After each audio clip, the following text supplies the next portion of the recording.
Welcome to Goss TV. I'm Ali Ryan, the editor here at Goss.ie, and I'm here with entertainment reporter Megan Scully. We're talking through today's top stories, and we have to start off talking about Rosanna Davison. This controversy is going on and on.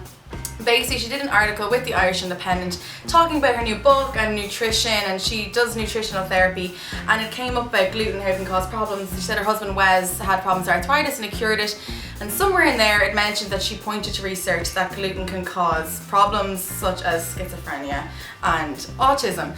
So she gave a big statement yesterday defending it, and now Maya Dunphy kind of made a joke about it today.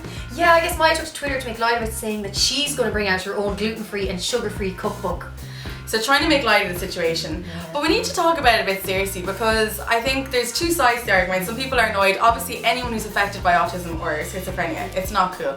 But she didn't actually say anything, and there's kind of been a lot of bullying going on online, hasn't there? Yeah, there's been an awful lot of hate on Twitter. There's an awful lot of people like targeting, like there's been like the doctors and scientists saying this, that and the other to her. But as you stated, she didn't she wasn't quoted saying those exact words. It was kind of taken out of context, and now obviously people are just targeting at her and hitting on her and like just being kind of really nasty online without really knowing the facts. And the thing is, like, Rosanna's going to be reading those tweets, so it's not nice. And even if someone says something you don't like, the answer isn't just to tweet them. There's no point hiding behind a computer and just putting it out there, because you know it's like, what's the point? If you actually have something, if you want to say something to her, maybe try talk to her one-on-one, or maybe ask her first before you just target her and like hit. And how do you think she's handling the whole situation now? She did put up the statement yesterday on her website, RosannaDavisonNutrition.com. Do you think she's handling it well? Like, how can you handle a situation like this? I'd say when her phone was probably buzzing like crazy with all these tweets coming in, and I'm sure she's probably like, well, how do I, like straight away it's kind of, I think most people's initial reaction is to reply straight away and maybe come back with something, but I think she did the right thing. She kind of took some time, maybe just spoke to some people, and then waited and as I said, put a statement. And she said she never wanted to create false hope for anyone, so I'm hoping this kind of controversy will blow over, but hopefully it will help book sales, I don't know. So moving on to someone else who's writing a book on nutrition, Roz Purcell. She's a cookbook coming out. There was a chat with her this morning and she was talking about Brezi's book. So her boyfriend's Brooke, you'd think she would have read it, but... Yeah, no, it turns out she hasn't read it yet, but I think maybe she's just been so busy herself, and she also said that she didn't really help him write it, that it's all his own work, so I think maybe she kind of left him to his own devices. He's put it together, but the first hard copy has just arrived to the house, and she said that she is going to read it this weekend. But isn't that funny? They live together, they're both writing books, and it seems like none of them have like swapped tips or looked at it, and she's saying she thinks Brez is probably going to find it weird having his own face in a book. We think they'd be more involved in it together. Yeah, I suppose though when you're writing a book it's a bit more different, because I think a lot of authors seem to kind of spend time alone when they put something together. It's very hard to write a book with someone, especially he's speaking about his battle with depression and how he grew up with it and how he kind of overcame it. So I guess that's something very deep and very personal to write about. So I suppose she's probably there to support him, kind of maybe make him nice food, because she's very good at that. She cooks a good meal. Exactly. So I'm sure she was like surprising, like giving him all the meals and getting him like ready for it, make sure he was set up to kind of right for the day. But I think she knows obviously a bit about it, but she doesn't know too much about it, which I suppose it makes me surprised for her to read it too, which is going to be interesting. Hopefully it's good feedback. Yeah.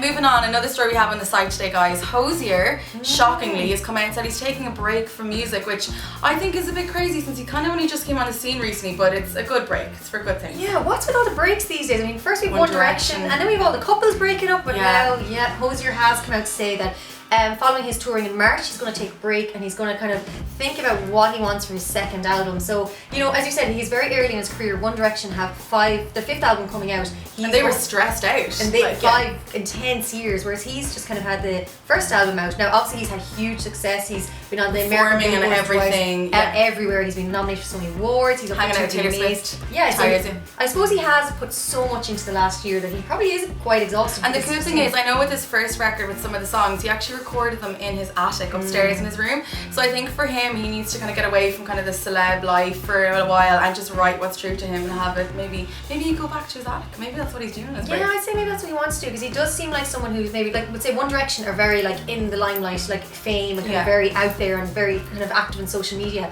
But I think maybe for Hozier, it's him by himself, and he seems kind of like a quiet, reserved type. So yeah, as you said, maybe he just kind of wants to get away from all the crazy buzz of celeb world and Hollywood. And I can't wait to see the next album and what's going to come from it. Finally, keeping with breaks and breakups, Caroline Wozniacki and Rory McIlroy. I feel like this breakup has literally gone on for years. She's bringing it up again, but she's kind of hitting it out at him again. I feel like every time Caroline brings up Rory McIlroy, it's a bit of a dig, and she was saying that everyone just needs to move on from the split. What do you think? Well, see, she's moved on herself. She's been out with NFL star JJ Watts.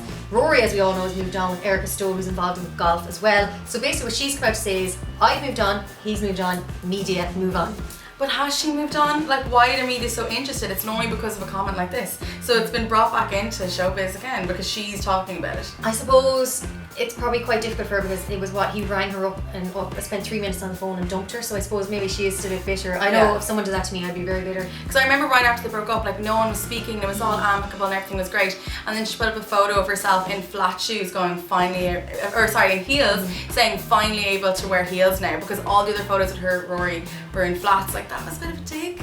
It was, and then she kind of put a few of those kind of like, do you know those kind of like when people break up and they put like this Quotes. quotes or revenge quotes. And then she was hanging out with Niall Horan actually a bit, and Niall and Rory have become really good friends and they're golfing all the time. So I don't think it's as black and white as we're seeing it. I think it's been put back in the media because we're seeing pictures, we're seeing selfies, and obviously Rory's got a new girlfriend now as well. So. We have moved on, Caroline. We have. But we like to still write about it. It's fun. So, okay, guys, that's everything for today. For these stories and videos and photos and much more, check out goss.ie.